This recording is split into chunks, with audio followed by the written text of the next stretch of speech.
Good afternoon. Welcome again to another edition of Pages Promotions Presents Indie Reads TV. I am your host, Diana Catherine Plopa, and today in the studio I have just one of the funnest ladies I've ever met. Oh my gosh, we're going to have a good time today. Yeah. So let me see if we can get the right picture. There it is, Peggy Christie. Yeah. And the peasants rejoice. This is I'll tell you again, live and on camera. This is the best headshot I think I've seen in a long time. Yeah, I was telling you today, Whitney Cash Photography, man. If you guys are if anybody's looking for a good photographer, she's got a really good eye. Oh, and that was done in a cemetery. It was very fun. In a cemetery, given your genre, that's kind of cool. Shocking. Yes. Okay, here we go. Segue. On that note. Peggy, you're a great horror writer. Well, thank you. I love that you write non-traditional vampires, which we'll get to. Okay. And your new book, this one, Dark Doorways. This is. Where is it? That's not the one. That's the vampire book. There it is. There. See, sometimes I push the wrong buttons, but that's it's okay. It all works out. We're all friends here. That's right. This is Dark Doorways, and I didn't know that you had this out until I saw you at a festival over the weekend. Right. Yeah. It just came out in May. How super new in May? Yep. It's brand new. I believe Dragon's Roost Press premiered it at the StokerCon. Okay. Which was middle May or the second weekend in May. It was right before Comic-Con, I think. So. Okay. Yeah. I started reading it while on Sunday, in fact. Oh, really? Because I read the back and I was just completely floored and blown away with the back of this book. I was standing there. Thank you, Michael. You were talking with another author, I think, and I read this and I said, "That's it, I'm done. I need to buy this." I'm going to read this. I don't normally do this. Oh, okay. But I'm going to do this just because it struck me so amazing. So it says. Like a mansion of many rooms, this collection contains numerous stories, poems, and pieces of flash fiction. Some are large banquets, others tiny rooms, but each contain wondrous, fear-inducing words. Okay, see, first paragraph, I'm done. Okay, then you go on to say, enter this dark mansion of ghastly delights. Each dark doorway opens to another tale of horror. Some rooms are large banquet halls, others are tiny servants' quarters. Each contains wondrous, fear-inducing words from Master Scribe Peggy Christie. If you have the courage, take hold of one of the latches, open the door, and enter. Okay, so I read that. That sounds like a challenge to me. Gotta accept the challenge. And I bought it on the spot. And this is the big problem with authors doing festivals. We sell books, and then we bring home the same number of books that we sold. So the box is still just as heavy as it was. Tell me about this book, where you got this, how did this come about? I read the first story, and I'm like, okay, give me more. Okay, I have to thank Michael for the back, because I know he was like, do you want to write the blurb? Do I? I'm like, will you just handle that So it's for Michael me? Cieslak, right? So Michael Cieslak he was in our studio a few weeks ago. Yeah, so he, thankfully, wrote that up for me. But most of these stories were just short stories I've had. Some for a while, some are a little bit newer. A bunch of them are actually from, when artists have like Inktober or Drawloween, and they do those prompts every day. They're doing Inktober right now. Yeah. Right. Last year I took those prompts from whoever officially did Inktober, and I was like, wouldn't that be cool if those were writing prompts? And you can do, a poem, you could do flash, you could write a whole freaking novel off it. I don't know, but I do have a lot of really, really, really shorts in there, and that's where those are from. And I was just like, I only got halfway through, and then I kind of fell off the radar. So I was like, trying to do better this year. I'm already behind, but that's where a lot of those came from, and those were so much fun to do, to be honest. I don't know if you know Ian Tadashi Moore. He's a local children's author. Oh, okay. He's also an illustrator, and he's doing Inktober. Oh, he is? Okay. And so every day of the month, I've been watching him on Facebook, and he always puts something new. And what's fun is that he puts the finished drawing, and then he adds the video of him doing the drawing, which is so when fun. Artists do that, yes. So fun. Yes. So I read the first story in here. And which is what one? What this is it again? What was it? Knocking on Death's Door. Oh, right. Duh. So I read that and I thought, okay, where's this one going? And in the beginning, and I'm not going to give it away, but in the beginning, I was reading it and I thought it was going someplace else. Okay. That's good. I'm glad I could fool you. Okay. I thought it was going someplace else. I was seeing a completely different relationship happening here. Okay. Especially since it's not tremendously specific. Okay. Yeah, a little bit vague. Mm-hmm. And then I finished it, and I was cooking, I swear to God, sitting on the back deck, and I was cooking ribs on the grill. And I got the dog in my lap, and I'm reading this book, and he's like in my face going, pay attention to me. And I'm like, no, I'm reading this book. But I got to watch the grill so I don't burn the ribs. And I just went, oh my gosh, I read the last page, and I thought, okay, what else is in this book? You know? I was completely enamored with it. So good. Page 1, you got me. And that's one of my more recent stories too that I did within the last year.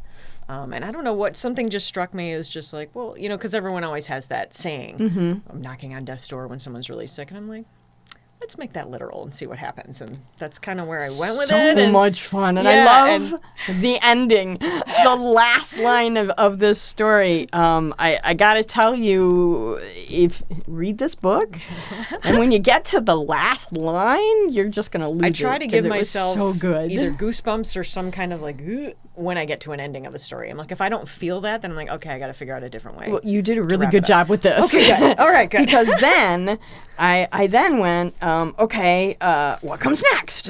And then I read a couple of the poems, and I went, okay, what comes next? And then I had to put the ribs on the table, so I had to stop reading. But so thank you for that. You're very welcome. I am really, really, like, super really enjoying this. Good. Oh, yay. That's what I like to hear. Yeah, this is... Oh my gosh, so much fun. And I love that it's short stories because then I get to read it in pieces and I don't feel guilty about, burning dinner. Right. So I like that. Right. I think a lot of people do like anthologies or collections a little bit better sometimes than novels because not everyone has time to read. So if you get through a short story, you don't feel like, okay, I've put it down, I forgot where I left off when I get back to it in 2 months. It's like, what was happening in the story again? And then you kind of have to reread it. So Well, I'm not usually a fan of shorts. Okay. They're not usually my thing because I like to get into it and curl up with a nice comfy blanket and just live with the story. But if this is like the taste of I'm gonna love this. Okay. I'm all sorts of happy about it. Yay. So moving on. So this is The Vessel, and this was the first book that I learned about you from. Oh, okay. This is the first introduction I had to your work. Oh, okay. Regrettably and with much guilt, I say I have not finished it yet. That's okay. But this is the not so typical vampire story. Yes. That's what I was kind of going for. Which I really loved because the whole vampire thing has gotten so trite lately. Yeah. And vampires are my favorite supernatural creature. And they always have been.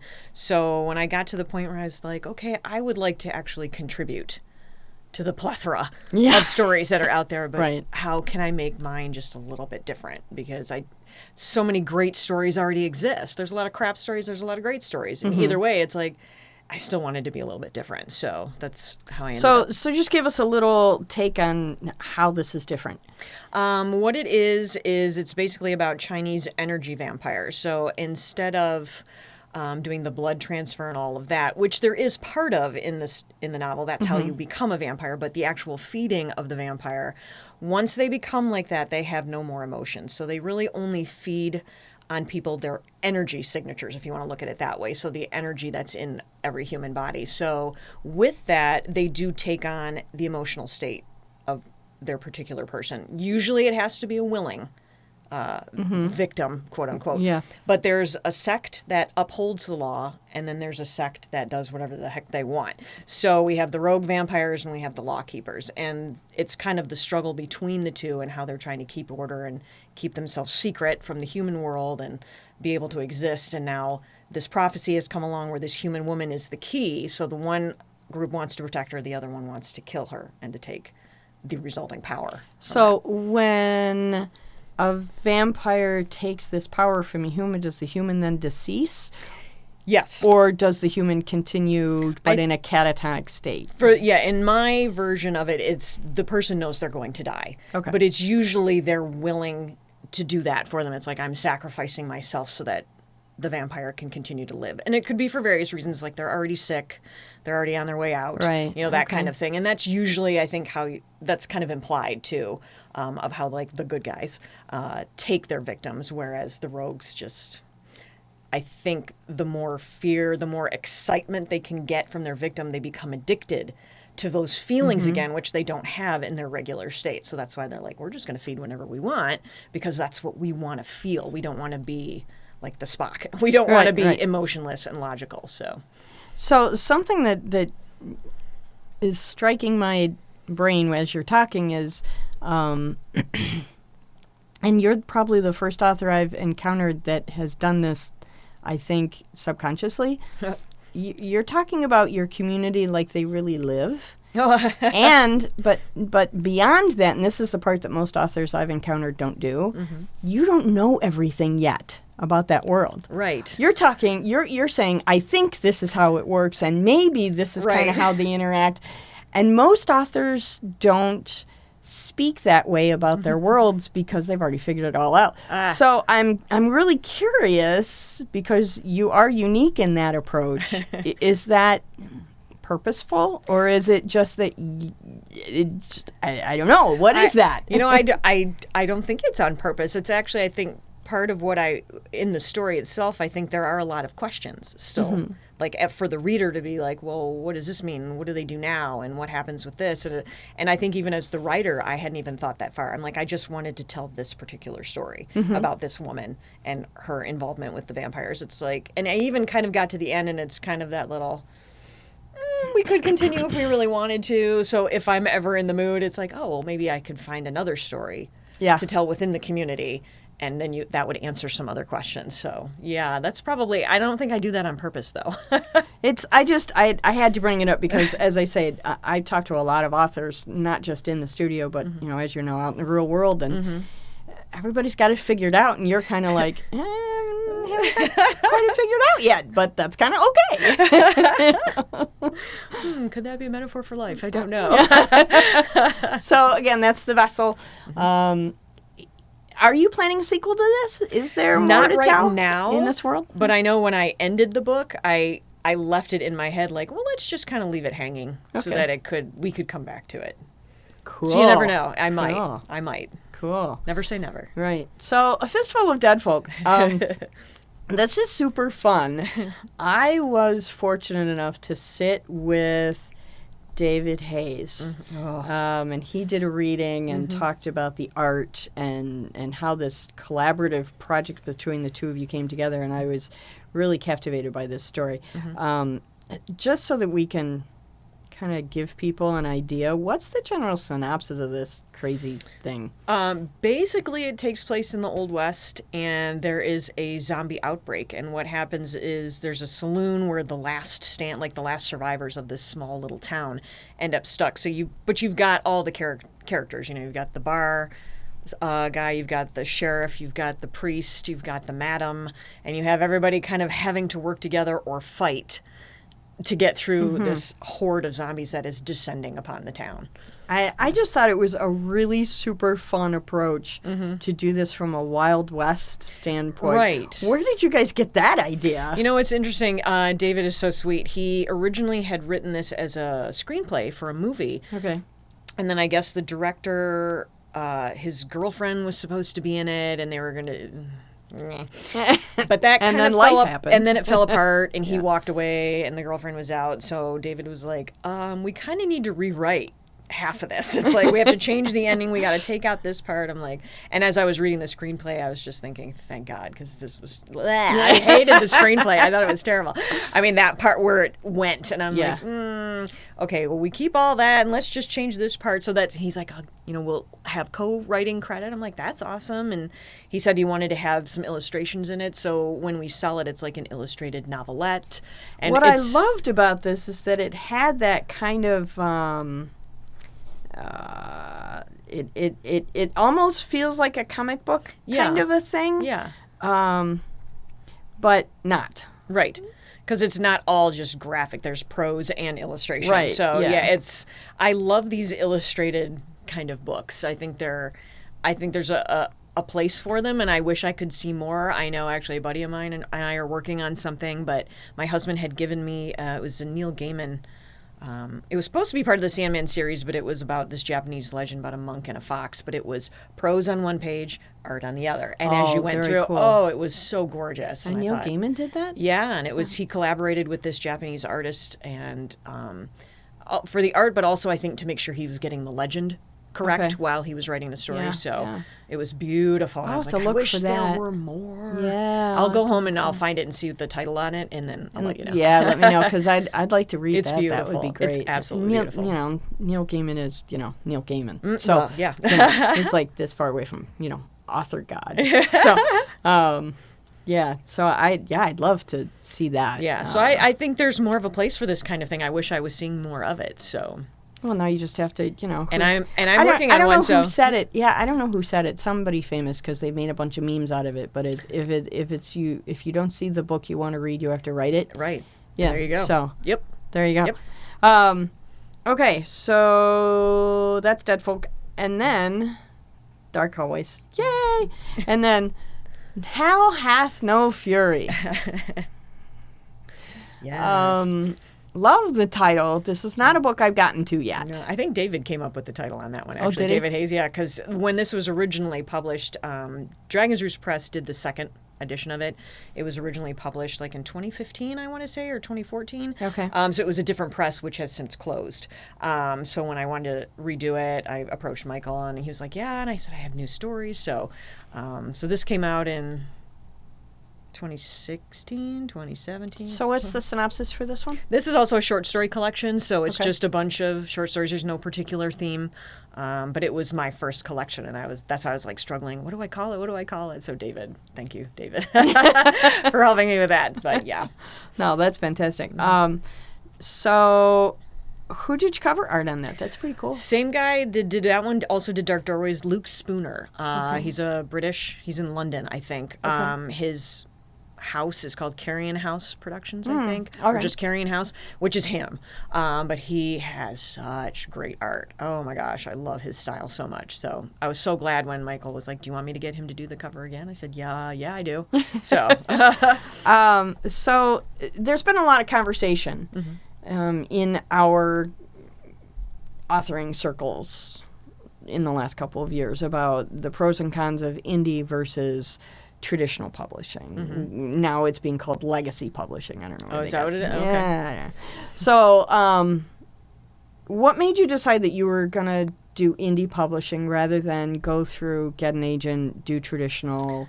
What swayed you away from that normal path to the way that we're doing it now? Well, it's funny, when I first kind of got into writing, I never even thought about even getting this far. It's just like, well, I liked writing, and it was a good therapy, and it was just fun to do. And once I started submitting just to small like magazines or anthos, that was kind of how I got started. And the Vessel was my very first novel length. I have a novella, but that still took me, they take me so long to write. The longer stories take me so long. So when you're doing the short story, I never even think, well, I wouldn't go to a large publishing house for this. I only have 3 stories. I don't need an agent. So it was never really in my head. And even now, it was like, I just kind of got to the point where I was already networking with the smaller presses, like Source Point Press, now Dragon's Roost Press. And I mean, there's still the option that I can try. I have submitted a manuscript to a bigger, I guess Tom Doherty Associates is a Okay. bigger one. Okay. But, first of all, that can take anywhere up like a year for 10 anybody years. to even respond. Yeah. It's like I could have 20 things published by the time you guys tell me no. Right. So, Yeah, and that was one of the reasons that I decided to go indie as well, was because I had a friend of mine who I knew. She and I were in. She came to my writing group. I guess it's almost 9 years ago now. Oh, wow. And she's still looking for an agent so that she can publish her work. And it's been through like 4 agents. Nobody's picked it up. They keep making suggestions about how to change it.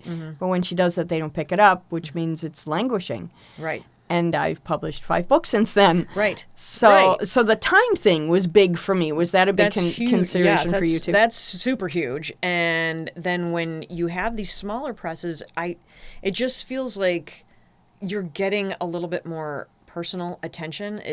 Maybe it's because they're smaller and there's only a couple of people maybe in charge. And they're local. And they're local, or even if they're not, in New York or California, they're not far. And it's with technology today too, it's easier to communicate, but it just even still feels like you're getting quicker responses. You're getting it feels more like one-on-one, even if you're not in the same room, if you're just doing emails or whatever. But like with SourcePoint, it's like David's been my editor. Whenever I do anything through them. So it just feels so much, because he's got so much attention to detail. And I just think with the indie press, it just seems like things happen a little bit faster, even if it's smaller manned. Yeah. And it could still take a year or two, but during that process, you're still doing something. It's like, okay, now it's being edited. Okay, now we're formatting. We're trying to find the artwork. Yeah, there's not a lot of sitting and waiting. No, let's get your input on this. And they include the author in a lot of the steps, I mean, obviously, I don't know anything about formatting, so it's like, you got to do what you got to do, and I trust. Let me know when it's done. Yes, I'm like, if you want well, this is the art we're thinking of, or do you have an idea for artwork? And it feels like you're more appreciated and more part of the process. I think with smaller indie publishers than that's been my experience with it as well, and that's why I wanted to go that way too. Right. And like with SourcePoint, with Dragon Shores, they're close. Yes. So you guys can sit and have coffee and chat and get it done. And there is a time thing involved as well. Right. So let me ask you this. What do you think is the best methodology for training up new authors? Okay. And what I'm asking here is not necessarily going into the schools and teaching kids how to write complete sentences and that kind of stuff, but at least for me, there's a discipline about it. What's your best suggestions about creating that discipline so that you can become successful and do real books? When I figure that out, I will let you know. I have absolutely no discipline. I do find that deadlines help, but I think it's when I want something to come together, I'm like, okay, I really want to make sure this gets out. I think it's just something inside me that's like, I really that want urgency. Yes, it's like, and I know, because I do know the editing takes time. I know the formatting takes time. So it's like the quicker I can get my butt in gear and get things finished, the quicker it'll get onto the table into stores or into the press or whatever. In fact, I'm trying actually to be a little bit better myself about, hey, maybe you should, really have dedicated times, like being at work. You go to work Monday through Friday. It's like, even if I could just do that, that's really hard for me just because there's 20 other things going on. No, I get it. I try to set aside sacred writing time 3 times a week, just so I can get it done. Right, and that's what I have to be better with that. But I do also have like a whiteboard in my office right next to my computer that's like, well, these are the projects I'm working on. And this is like, it's in this process right now, or I've already sent it in, now it's being edited. Okay, well, now I'm working on this one. And this is what, so that helps visualize, because I'm a very visual person. So that helps me to see, okay, this is what's going on. Okay, this is what I got to do. So writing those kinds of things down and making, not necessarily like outlines for work projects, but knowing what I've got on process my plate. flow. Yes, exactly. Yeah, that does help. So we've got about 3.5 minutes left. Coming off the heels of this festival we did in Grand Rapids together, which I had a great time. Cool. It was super fun. It was nice that our tables were next to each other. That was fun. What's your best advice for authors who've never done a fest like this before? What do you think are some of the benchmarks that they should look out for when they're doing a festival? Okay. I think the most basic level, and I see this from like drawing kind of artists to writing kind of artists, the people who just sit behind their table and they just sit there and kind of look down, either artists Playing are on either our phone, drawing yeah. or they're writing. And it's like, I understand you wanted to get work done downtime. I do it myself. Mm-hmm. But you have to learn, at least if you don't know how to be engaging with people, or at least Fake make it. eye contact. Fake it till you make it, man, Yeah, because that's yeah. exactly how it happens. Because I'm more introverted. So by the time I'm done with like a convention or something, I'm completely exhausted. But I got to that point where it's like I had to figure it out, or else no one was going to come talk to me. No one's going to know about what I've got here. So I think the number one thing is just kind of be yourself, but be able to, you have to learn how to at least say hi. You don't have Right. to, have a 20-minute conversation with everybody who walks by. You can just say, hey, how's it going? Hi, how are you today? I mean, and that's really all you need, because a lot of people that walk by too are also very nervous about talking yeah. to people. So it's I mean, we're all after in this- all, you're a celebrity. Well, yeah. And it may feel like that to the people on the other side of the table, right? I think that's a real basic one. And also, like, I see people who are at conventions, you don't have to have fancy setups, but it's like, just go buy a cheap tablecloth. Mm-hmm. Go put like a little character on your corner of your table, or get a little dry erase board, and you can write down, either the prices of your books, or like a little mantra, or maybe a positive affirmation, just something that's a little eye-catching, because then people go, oh, what have you got? Right. And then they come over to you, so you don't have to be like, hey, come here. Yeah, yeah. And one of the tricks I've learned is do up instead of flat. Yes. Yes. Yes. And I've seen them, probably the most successful tables are people who display up, so you can actually see the book rather than flat. Yep. Because it doesn't draw attention. Yep. And even if you don't have like one of those Gibson holders or a rack or anything, just make a stack of books and then put your book in front of it, leaning up against it. Yep, that works. So, and that's just as fine of a stand as anything I else. got these great cookbook stands. They're wrought iron yeah. cookbook stands. I got them from Michael's for like $10. Right? Yeah, I know. And you can Works find this great. stuff anywhere. It's like you can jerry rig anything. So it's like, it's just having a little bit of something on your table for people to catch their eye, just to be able to say hello. And it's like, and just have, and I do this myself. It's like I'll practice at home what I want to say to people, so that you're not, and then they go, okay, I'll come back later.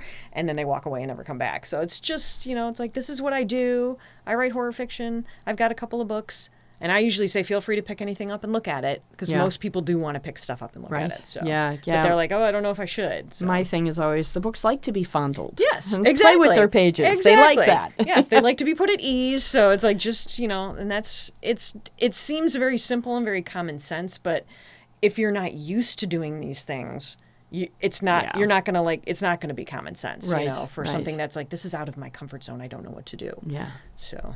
Peggy, thanks so much for coming in our studio. are We are very out of welcome. time. We could talk for another hour and a half. Oh, we could. Thanks for coming by. And when the new book comes out, let me know. You will. Thanks. Have a nice night. You do.